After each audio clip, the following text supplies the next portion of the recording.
Ooh, whatto chaps, I'm MagicalMike, and let's go through the ESO tutorial, shall we? I'm going to leave as much of this stuff in as I can, and I'm going to go off of first impressions only. Please remember that, because this is going to be a long video. Immediately, the first thing I noticed when I got in game was how familiar the movement felt to the single player games. I also noticed that the unarmed combat animations were bad. They were just bad. Texture quality varies from pretty nice to okay to downright shoddy in a couple of places, but for the most part it's alright. You tend to notice it most due to pop-in, which is normally apparent on character models, like on the Prophet sometimes. So we meet the Prophet, who's voice acted decently enough. I'll be honest, I can't really tell the quality of voice acting apart unless it's clearly awful. Slowly now. You've been through an ordeal. Take a few moments to collect yourself. Like you, I'm a prisoner in this place, yet so much more. I am the past and the future, both. I am despair and hope. The tapestry we weave is a complex one. You cannot hope to see its pattern in its entirety. Not yet. You must rescue me, and I, in turn, must rescue you. You must escape from this cell, take up arms, and protect yourself. Then find Lyris Titanborn.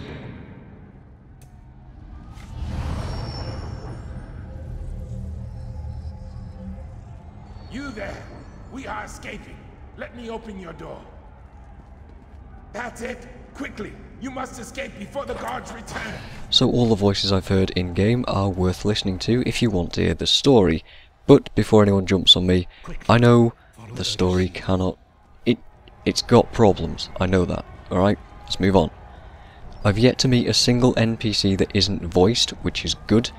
There also seems to be a big pool of actors, bigger than Skyrim at least. Certainly way bigger than Oblivion, holy crap.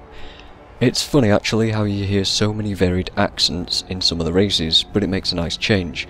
I quite like hearing some British High Elves, for instance, that's kind of fun. Anyway, out of the cell, we get put on a very linear path. There's not much to explore, and even when you sort of think you can, you can't. And rather annoyingly, there's no way to pick up or loot any of the armour or the weapons that are lying around on people's corpses. This is also the case for what seems like the rest of the game, as I've had that problem consistently, which really sucks the fun out of finding things lying around. Also, all of the people that you can currently see running around are just NPCs for now.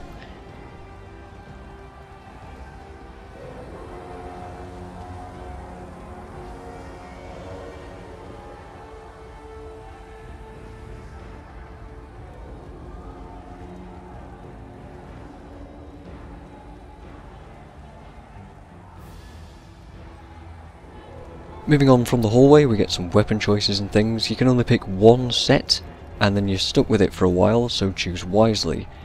In this video I go for dual-wielding axes. You can't choose anything else, you get axes, that's it. You don't get swords or daggers or maces, just axes. And I picked that because I've not tried the playstyle yet.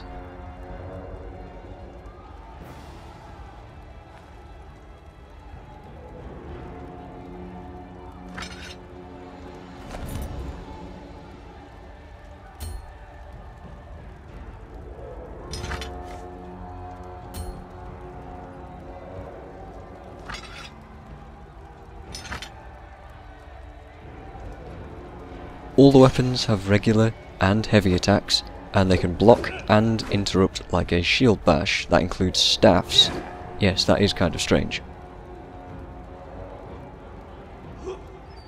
Out of combat, all of these actions take 0 stamina, but once the fighting starts, everything but light attacks take a lot of stamina to do, so there is some strategy to using certain attacks. The animations on these things don't seem very varied, and out of the 3 combat styles of ranged, melee and magic, bows are the worst, and magic is the best looking, but not all that hot either. I'll probably talk more about this in another video though, I think.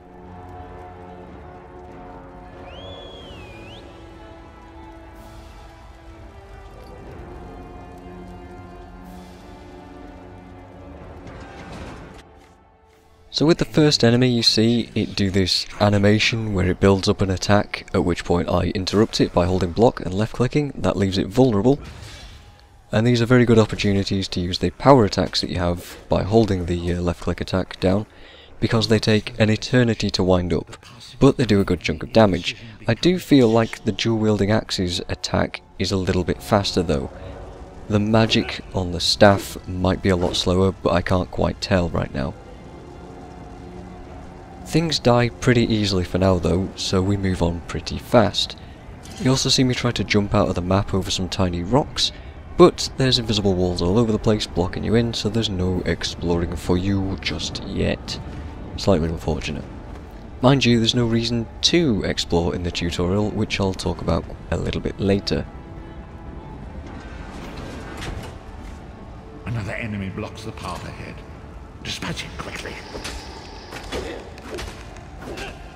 The next enemy I kill levels me up, which works similarly to the Skyrim system. You can put points into stamina for damage and being able to sneak for longer, attack and sprint and block and stuff.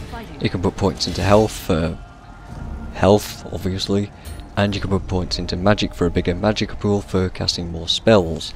All classes do use spells, there isn't much choice in the matter, it just comes with class abilities and things like that.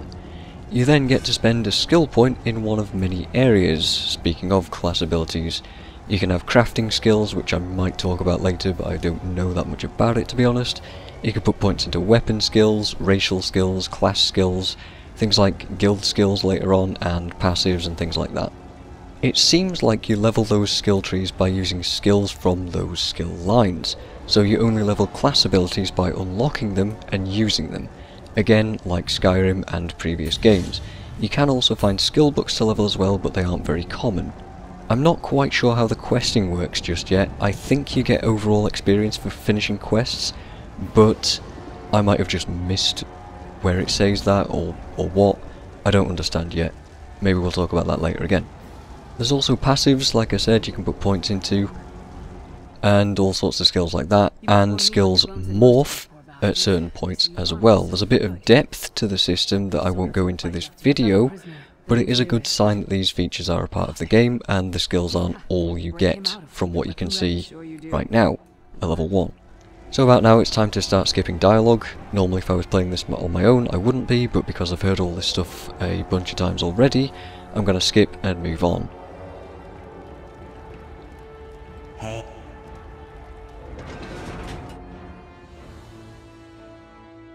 Now at this point we start seeing other players in the area, and I was looking for an enemy to test my new skill on. Lyris Titanborn is a mighty and noble warrior. Trust in her. Which I couldn't find for quite a while. The whole tutorial is Lydia, so I can't go through the door in the water.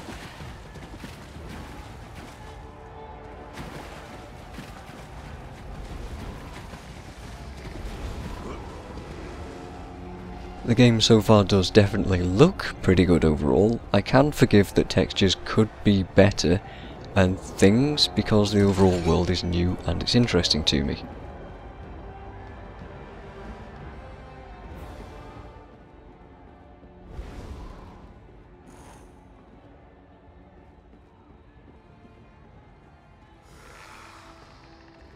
Right now, as I said, I'm trying to find an enemy here to show you a problem I have though with the combat.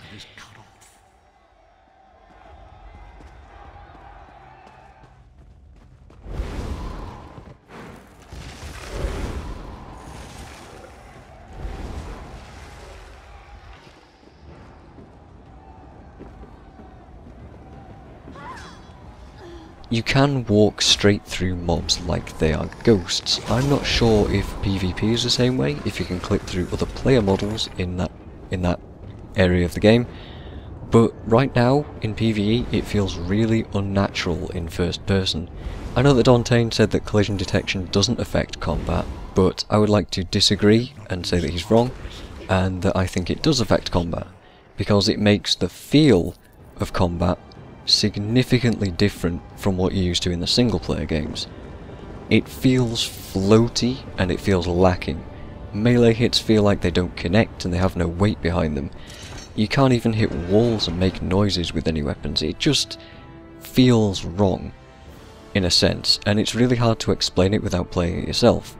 In a third-person game, I can probably forgive that. For example, even if I play this game in third person, I can totally forgive it. It doesn't feel as weird, but in first person, it just feels like that shouldn't be the case. The next room mentions sneaking to you. It doesn't really even encourage it in particular, it just sort of reminds you that it's an option. Sneaking in this MMO consumes stamina over time, and you can make sneak attacks, but for some reason it didn't work on this first mob. But I do get to show the skill I picked up earlier, at least. I think it's a really sweet finishing move, that's for sure, although the animation's kind of like meh, you know?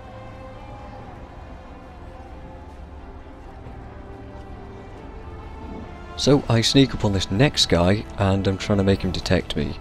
It turns out he'll only really do it if I enter his line of sight, which I can move through his body to do, which is kind of odd. Again, that lack of collision detection is something to get used to.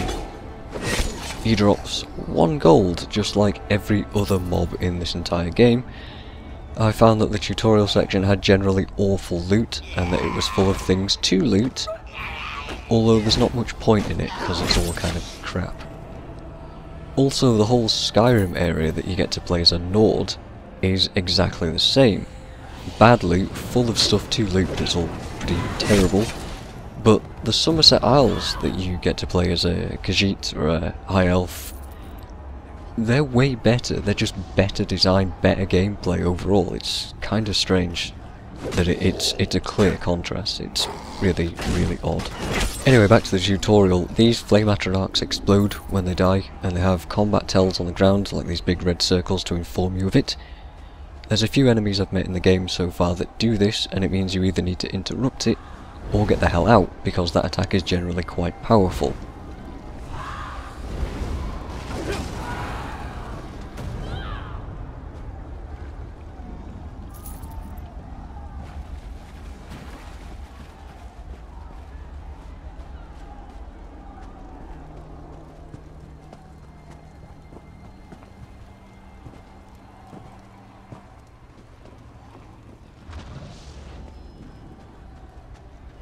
Sneak attacks do exist, and you get to see a couple here in the gameplay.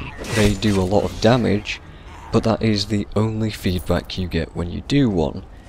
I liked how in the single player games that you get an on-screen message and a sound that lets you know you made a successful sneak attack, and that feedback is missing in this game. Quickly, while there's nothing going on, I'll talk about loot systems.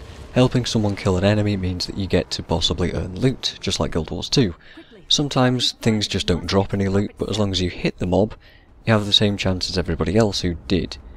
Loot from mobs is instanced, so you can't steal any from other people, or you can't be stolen from. However, loot from chests and pots and things in the world containers is not instanced. You can steal loot from these people, from these containers, and therefore have loot stolen from you, from these containers. There's millions of pots and crates lying around in the tutorial, but they're all mostly empty because they get looted so fast. And even if they're not, they're generally full of junk. Sometimes you'll find something nice like armor or a weapon in them, but 99% of the time it's either junk or some crafting materials that you may or may not use.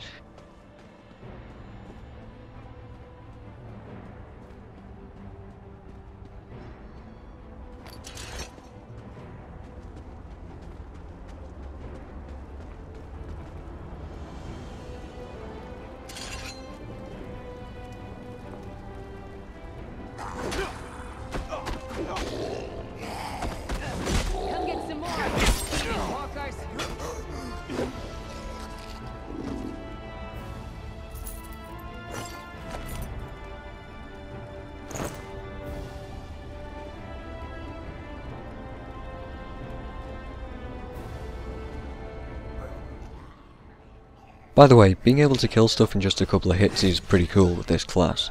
Sneak might end up being quite overpowered if you learn to use it well.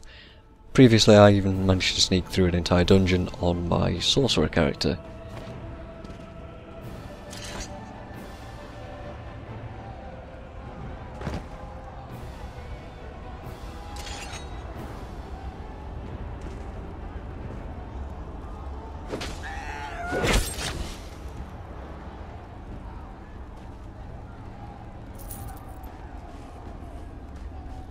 I also demonstrate what I meant earlier about being able to hit walls and not getting any strange, any sound feedback with noises and things. I think it's quite strange.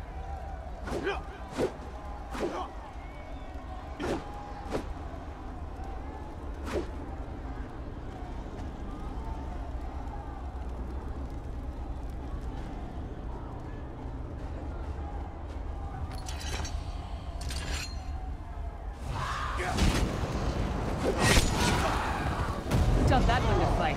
The god of self-punishment?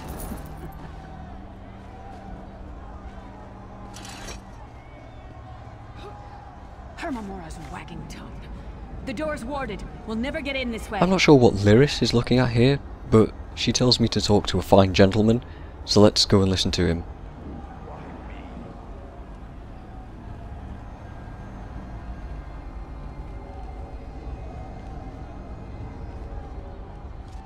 Damn it! Cadwell is the oldest of the soul. Cadwell sees things as he wishes.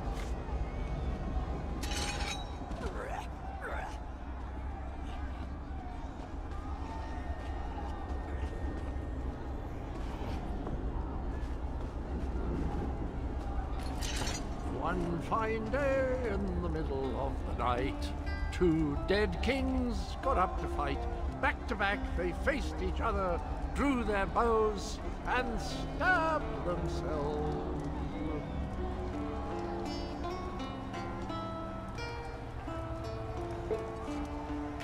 I also steal his drink. I don't know why, I just felt like I should steal that guy's drink. Dear me.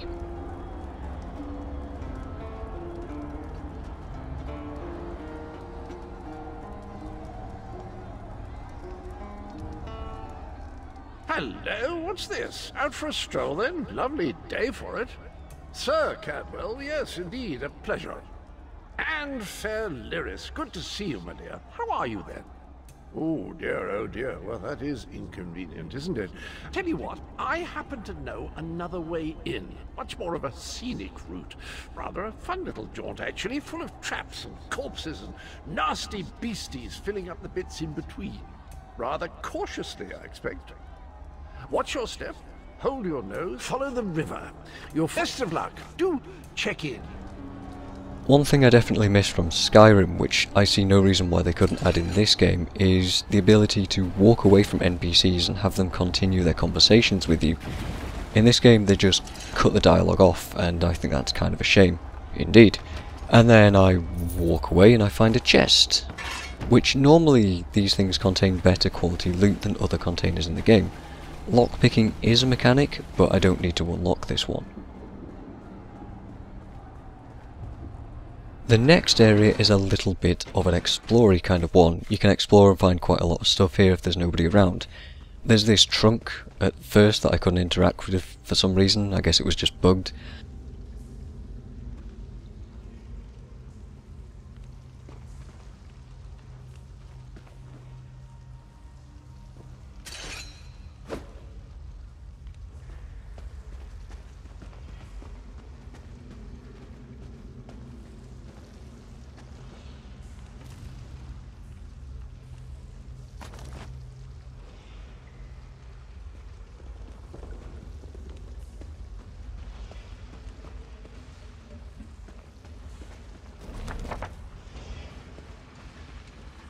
There's a bunch of spike traps around, along with some enemies and a bunch of pots and urns with, as I said, rubbish loot. Good luck finding any with items in launch though, because these things are just going to be empty, 100%.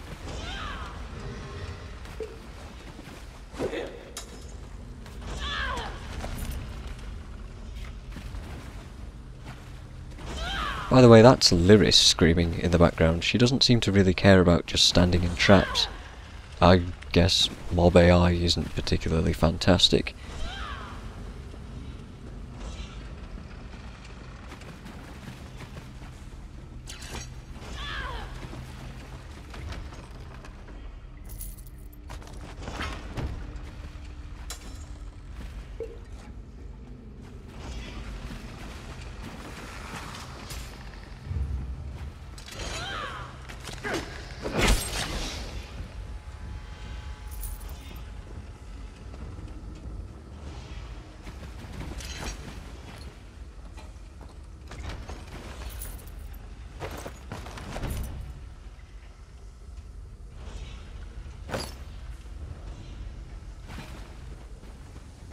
I saw this other guy dodge roll through some spikes, which I forgot that you could do. It consumes quite a lot of stamina though, so blocking is generally more effective, but as I said, dodge rolling is still an option. I'm not sure if it makes you invulnerable though, because I tried to do it through the next trap and it still hit me. Maybe got the timing wrong? I don't know. Dodge rolling, I don't know. I guess I need to find out how that works.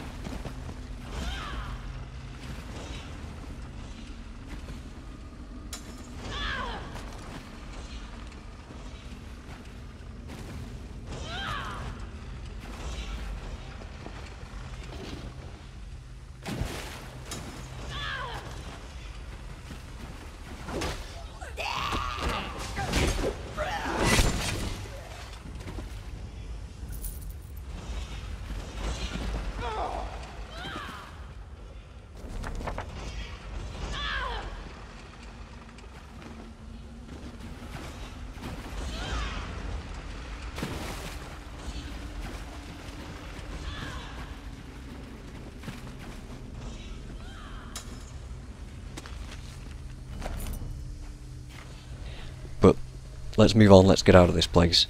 First I'll show you a very, very short swim. You can't dive in this game, even in deep water, so there's no underwater combat to think about here. Don't know if that's a good thing or not, but I guess I could do without it. In the tutorial there are a couple of huge rooms like this one next up. They're massive and they're full of pots and urns and things to loot. However, there's almost zero reason to do so because, like I said, it's all junk. I keep saying that. I'm kind of annoyed that there is just so much crap loot in the tutorial, and it takes forever to look through everything anyway, so you're probably not going to bother. They put both the quest objectives right near each other as well, so there's not even any real reason to explore the room. Again, this is maybe a missed opportunity because while the place looks impressive, you don't really get to check it out. And even if you want to, there's no reason to, there's nothing cool to find in there. I do, however, like all the ambient screams that you can hear and the Daedric text on the walls though. It is nice to see that again. I give myself that the prophet might be free!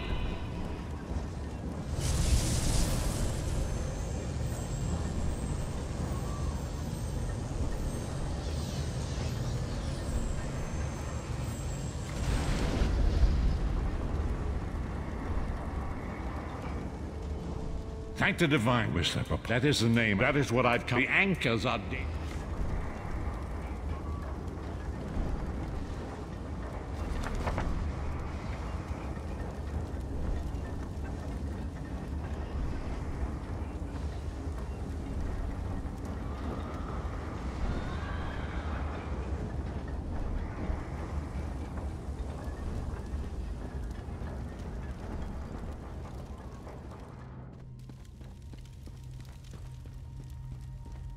Alright, so after all that nonsense, we move on to the final room, and we get to see Molag Bal, which is a big thing in the story. He looks really sweet, I like his model, but that's all we get to see of him, just a few seconds, and then he summons this snake boss, which is, well, it's weak as hell. Just say it straight up. The insects fight back. How amusing, and yet so very sad. It does a bunch of attacks, a bunch of different attacks, and I'm sure you're supposed to learn to block and dodge timings here and things like that, but you can face tank it. And you can face tank it because the Prophet just heals you permanently and makes it impossible to die.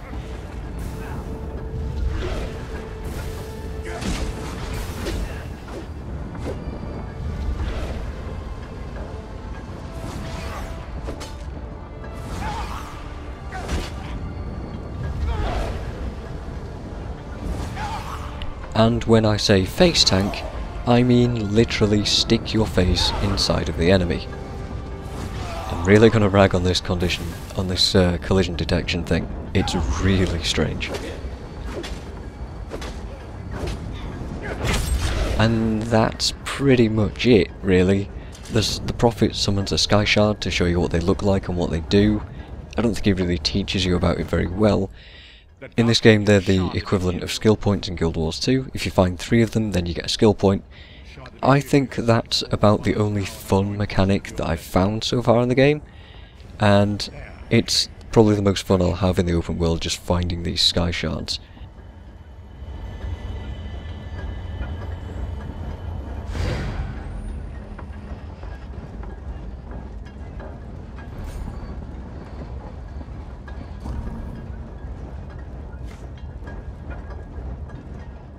It is time. That's basically it for the tutorial though.